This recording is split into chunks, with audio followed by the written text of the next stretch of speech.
Mateo Álvarez never sought the spotlight. At 67, the Latino bus driver carried out his duties on Route 12 in the sprawling desert city of Las Cruces, New Mexico, with a quiet pride that spoke louder than words. His life was one of routine, until the day he intervened to protect a frightened teenage girl from a belligerent passenger, only to find himself pinned to the scorching asphalt, handcuffed by Officer Derek Salazar while onlookers filmed in disbelief. The police assumed the incident would fade, just another aging man reminded of his place. They couldn't have been more wrong. The suppressed video reached a remote canyon in Arizona, where Javier Álvarez, Mateo's son, a decorated Delta Force operative and a phantom of the shadows, watched his father's blood seep into the cracked pavement. Captain Raymond Delgado's militarized precinct had no idea they'd roused a man who'd honed warfare into a science. As Mateo sat on his weathered porch that evening, miles away, Javier began his silent preparations for a reckoning. Some men you can break without consequence. Mateo Álvarez was not one of them. Before we dive back into this tale, I'd love to hear where you're joining us from today. If these stories are hitting home, make sure you're subscribed. Tomorrow's episode is one you won't want to miss. The faint glow of a solar lantern cast soft shadows across Mateo Álvarez's lined face as he rose before dawn. At 67, his joints groaned with the weight of years, but his discipline was unshakable. 4:45 a.m. A habit forged in the jungles of Panama during his brief stint in the National Guard and carried through 3 decades driving city buses. Mateo moved deliberately through his modest adobe home in Las Cruces Mesquite district, a single-story house adorned with vibrant murals painted by his late wife, Rosa. Her photos lined the walls, her warm smile a constant companion in his solitude. He paused to kiss his fingers and press them to a framed picture of Rosa in her Sunday dress. His morning ritual. Buenos días, mi amor, murmured. Another day. After a breakfast of instant café con leche and a warm tortilla, Mateo fastened his suntran uniform with care, the navy fabric slightly worn at the elbows but spotless. The embroidered name patch, M. Álvarez, was faded but proud, a badge of service. Respect for the uniform was something he'd never let go, a principle rooted in his guard days. Stepping onto his porch with a thermos of coffee, Mateo spotted Diego Morales, the 20-year-old mechanic prodigy, tinkering with a beat-up Dodge in the neighboring yard. "Morning, Mr. Álvarez. Up with the sun, as always," Diego called, waving a wrench. Mateo's stern face softened. "Morning, Diego.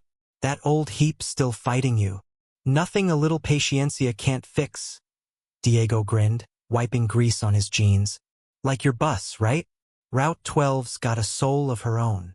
Mateo chuckled. "You staying out of trouble?" Diego's grin faltered. "Trying, senor.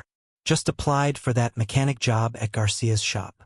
"You'll get it," Mateo said firmly. "Best damn mechanic in Mesquite, and I've seen my share. Gracias, Mr. Álvarez. That means a lot." Diego's smile returned, brighter. Mateo nodded, quietly proud. He'd kept an eye on Diego since the boy's mother took ill 2 years ago, never making a fuss, just watching out like family does. "Gotta roll," he said, checking his watch. "Bus won't drive itself." "Not yet," Diego laughed. "They keep talking about those driverless buses." "Not on my watch," Mateo replied. "Some things need a human heart." The walk to the Suntran depot took 15 minutes through streets lined with cacti and low-slung homes. Mateo exchanged nods with the overnight crew, reviewed his route sheet, and inspected bus 4723 with meticulous care. Mirrors aligned, emergency exits tested, every mile of Route 12 etched in his mind. By 6 a.m., he was pulling out, the city stirring under a pink desert sunrise. Route 12 wound from Mesquite's working-class barrios through gentrifying strips of trendy Ticarias and into the bustling downtown of Las Cruces. The early passengers were familiar. Night shift nurses from Dona Ana Medical Center, construction workers with dust-stained boots, cooks heading to food trucks. Mateo greeted them by name, a quiet Buenos dias, or a nod as they boarded. "Morning, Mr. Álvarez," said Carla, and our nurse with tired eyes. "Hot one today." "Morning, Carla." They keeping you busy at the hospital? Always, she sighed, dropping her fare. Too many patients. Not enough beds. Your girl still dancing? Mateo asked. Carla's face lit up. Recital next week. She's got her abuela's grace. Tell her I'm rooting for her, Mateo said, watching Carla's shoulders relax as she took a seat. These small moments, the threads that wove a community together, were what made the city feel like home. As the morning unfolded, Route 12 filled with a cross-section of Las Cruces.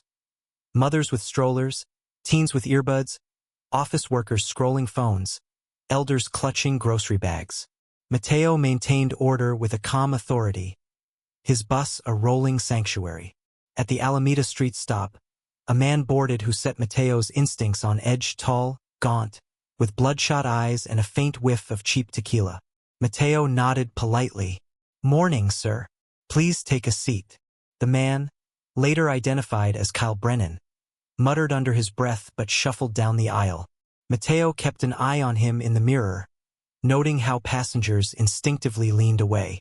A teenage girl, maybe 15, sat near the back, her backpack clutched tightly.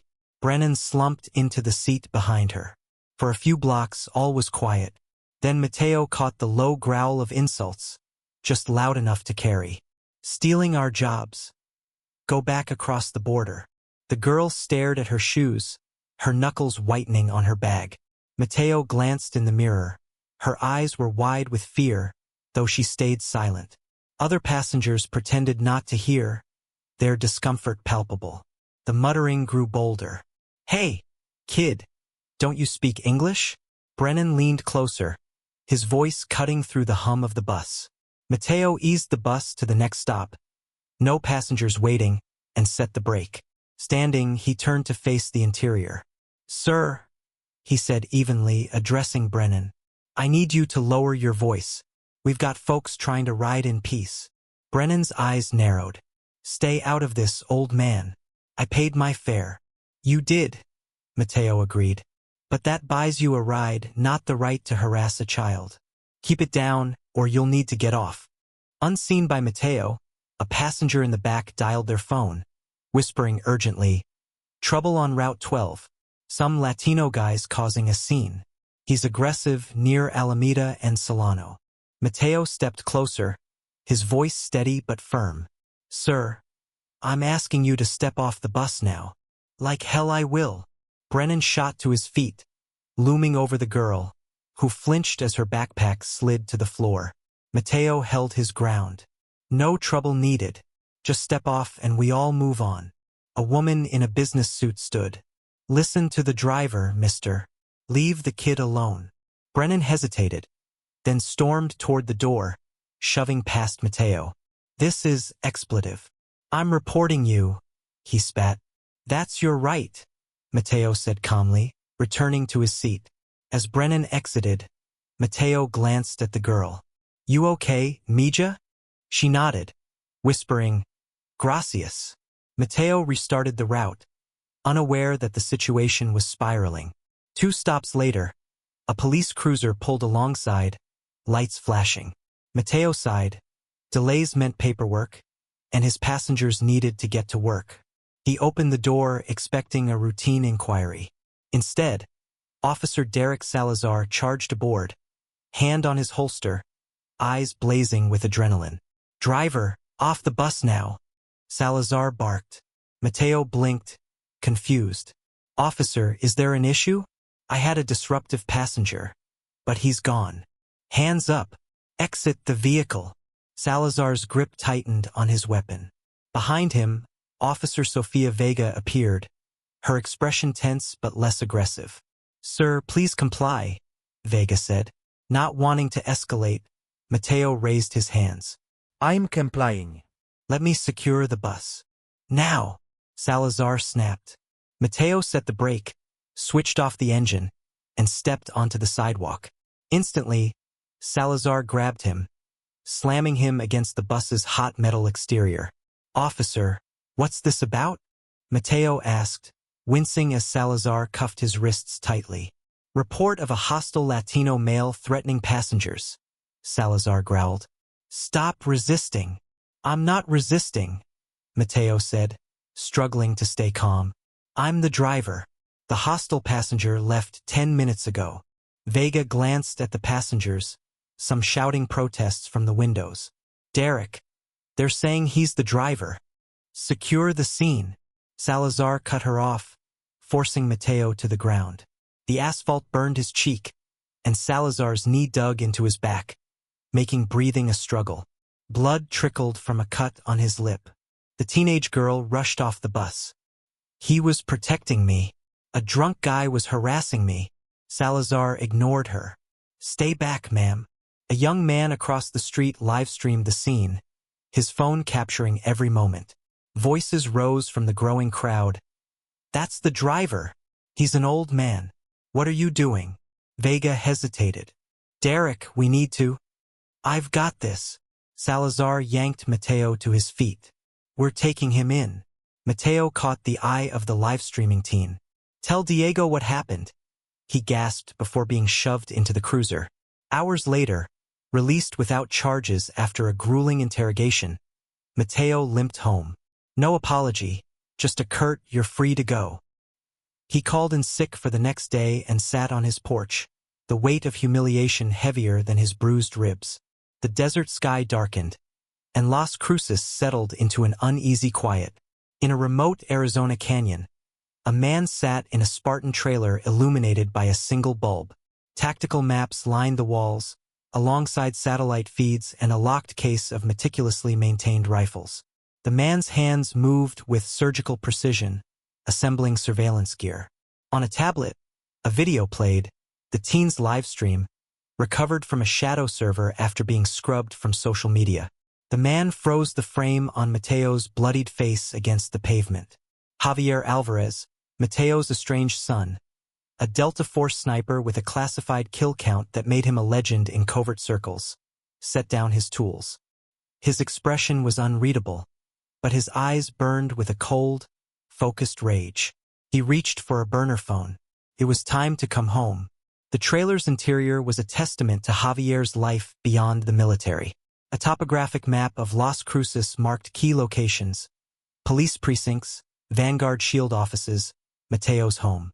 A battered journal detailed missions in precise handwriting: dates, targets, outcomes. Javier stood at the window, the canyon's silence a stark contrast to the storm building within him. In his hand, a printed screenshot of his father's bruised face. The encrypted radio crackled. Sierra Bravo to Phantom. Visual data received. Local PD suppressed footage via private channels. Officer ID'd as Derek Salazar. 7 excessive force complaints, all buried. Precinct under Captain Raymond Delgado. Ties to Vanguard Shield. Proceed with extreme caution. Javier responded, Phantom going dark. He dialed a number unused for 5 years. A woman's voice answered, sharp and guarded. Elena Torres. It's me, Javier said. Silence stretched. We said all we needed to last time. They touched my father. The tone shifted. Tell me everything. As Javier briefed her, he packed encrypted comms, forged IDs, a compact arsenal. The city's different now, Elena warned. Delgado's precinct is practically a private army. Vanguard Shield's running surveillance, training, even detentions. Good, Javier said. They'll know what a real soldier feels like. Javier, don't do this alone. You need more than a rifle. I'm not asking for backup, Elena. Just letting you know I'm coming. She sighed. Your father deserves better than a vigilante. Be smart. 3 days later, Mateo sat in the precinct's sterile waiting room, his bruises now a sickly yellow. The desk officer barely acknowledged him. I'd like to file a complaint about my treatment during an arrest, Mateo said. The officer slid a form across the counter without looking up. Fill this out. Mateo documented the incident with care, returning the form after 40 minutes. The officer skimmed it dismissively. We'll contact you if needed. When might that be? Mateo asked. The officer met his eyes cold. Listen, abuelo, you want trouble? Keep pushing and you'll get it. Mateo held his gaze, his dignity unshaken. I just want it on record. It's on record. Now get lost. Mateo left, the weight of futility pressing down.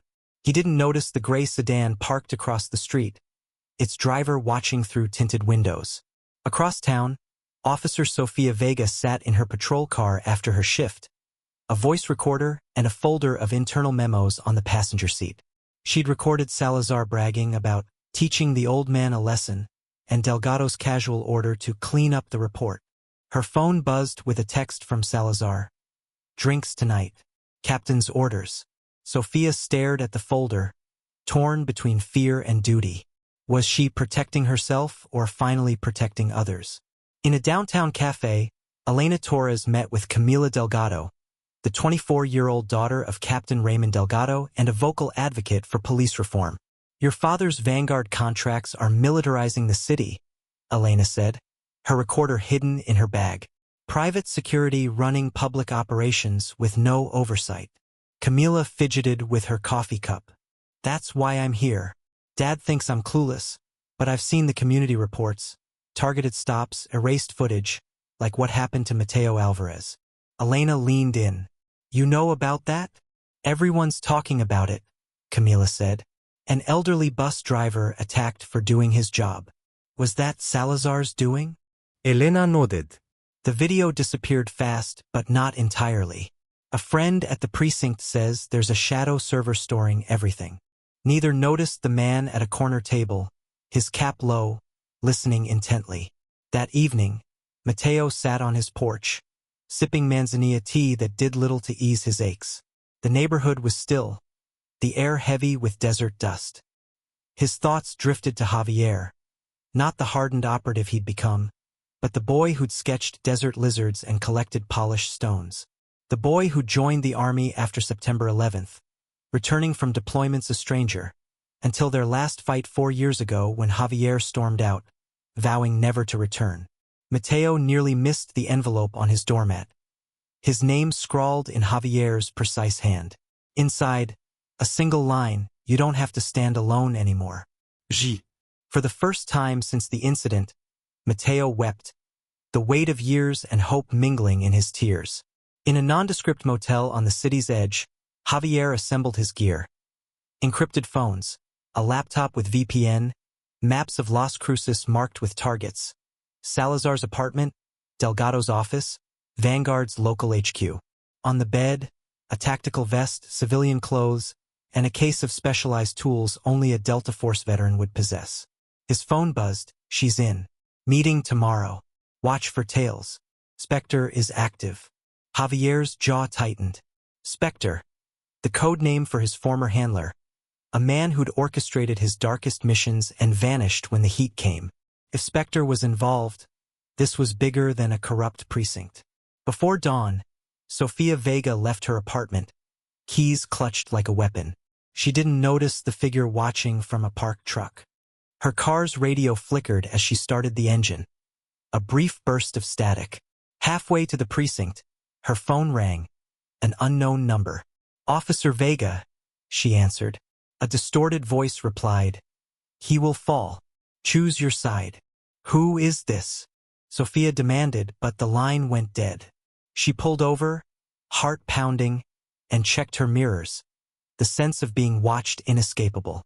Across town, Derek Salazar patrolled a barrio near the gentrified Plaza District, his cruiser crawling past food carts and murals. His radio crackled. Unit 419, graffiti reported at Mesquite Elementary. Possible gang activity. Salazar grinned, accelerating. Arrests meant stats, and he needed a win. Unbeknownst to him, the call came from a hack channel, routed by a man in a van 2 blocks away. At the school, a fresh gang tag glistened on the wall. Salazar spotted 3 Latino teens nearby, laughing over a basketball. Hey, stop, he shouted, hand on his gun. We didn't do anything. One teen protested, hands up. Against the wall, Salazar ordered, adrenaline surging. What followed was captured by a hidden camera Javier had planted on a lamppost. Salazar's aggression, the teens' fear, the unnecessary force as he cuffed them. By noon, an anonymous tip with the footage hit Internal Affairs, the fourth complaint against Salazar that month. That night, Mateo heard tires on the gravel outside his home. An unmarked cruiser rolled by, headlights off, the fourth night in a row. He drew the curtains and checked his locks. As he prepared for bed, a crash shattered the silence. A brick through his front window, a note tied to it. Your mouth got your son killed once. Keep it shut. Mateo stared, confused. Javier was alive, wasn't he? The threat chilled him, but he refused to bend. The next morning, he visited a community center where Camila Delgado was hosting a legal aid clinic. Ms. Delgado, he said quietly, I need advice. Camila's eyes widened. Mr. Álvarez, I know who you are. What happened on your bus? I tried filing a complaint. Mateo interrupted, showing her the note. This came last night. Camila's hands shook as she read operate on this machine. This mentions your son. Javier. He's alive, yes? Last I knew, Mateo said. We haven't spoken in years. This is serious, Mr. Álvarez. My friend Luis is a law student. He can help. As they walked to a study room, a janitor mopped nearby, his cap low, staying within earshot. In an abandoned rail yard, a man known as Spectre, silver-haired, impeccably dressed, hands scarred, pinned a former Delta Force colleague against a rusted car. I know Javier's back, Spectre hissed. He's in my city. He's a ghost, the man gasped. If he doesn't want to be found, you won't. Spectre released him. Everyone has a weakness. He's just had a brick thrown through his window. At the Desert Truth, a scrappy news outlet, Elena Torres pored over records linking Delgado to Vanguard Shield. Her phone rang a secure line. Vanguard's running citizen surveillance and overseas ops, she told Javier. This is bigger than your father. I know, Javier said, but it starts with him. That evening, 16-year-old Miguel Ortiz walked home from soccer practice, headphones on. Salazar's cruiser pulled up. ID, kid, Salazar demanded. I'm just a kid, Miguel stammered. Against the wall. Salazar spun him around, his dashcam mysteriously offline. Miguel's phone, remotely activated, recorded Salazar's threat. This barrio's ours now. Tell your people. By morning, the video was with Elena and Internal Affairs. Sofia Vega sat outside Elena's office, clutching a flash drive with recordings of Delgado's orders and Salazar's boasts. She entered, handed it over, and left, her decision final. That night, Mateo heard a knock. Heart racing, he grabbed a wrench. Who's there? It's me, Papa.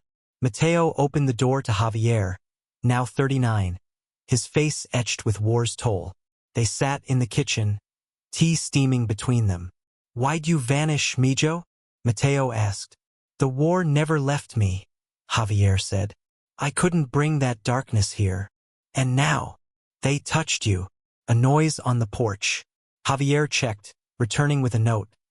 Shut up, or it's more than a brick. They don't know who they're messing with, Javier said, his voice lethal. At 6 a.m., the Desert Truth published Corruption in the Desert, exposing Delgado's Vanguard ties with Sofia's recordings. Protests erupted outside the precinct. Delgado briefed his officers, displaying Javier's military photo. He's a terrorist, he claimed. Sofia kept her face neutral, her heart pounding. That night, her apartment was trashed. Traitor scrawled on her mirror. She fled, calling Camila. Javier baited Salazar to an abandoned warehouse, rigged with distractions. A single shot disarmed Salazar, who fired wildly, hitting nothing. News vans tipped off captured it all. Delgado activated Vanguard's full force, SUVs, drones, checkpoints. The city felt occupied. Elena aired footage of Salazar's warehouse fiasco and Delgado's orders, sparking outrage. At Delgado's home, Camila confronted him. Is it true? You targeted Mateo Álvarez. Order requires force, Delgado sneered. Vanguard's the future. Camila's phone recorded it all. Rico was attacked by Vanguard thugs, beaten for aiding Elena. Mateo, guilt-ridden, organized a press conference with Elena and Camila. "I'm Mateo Álvarez," he declared. "They thought I'd stay silent. They were wrong." The city awoke to chaos. Delgado's suspension was announced, but Vanguard deployed anyway.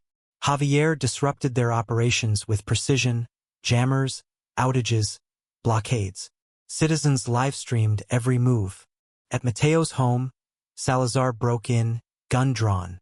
Mateo sat calmly, a revolver nearby. "You ruined everything," Salazar raged. Javier appeared. "Drop it." Mateo stepped between them. "It's over, Derek. The city knows." Salazar's gun fell as sirens neared.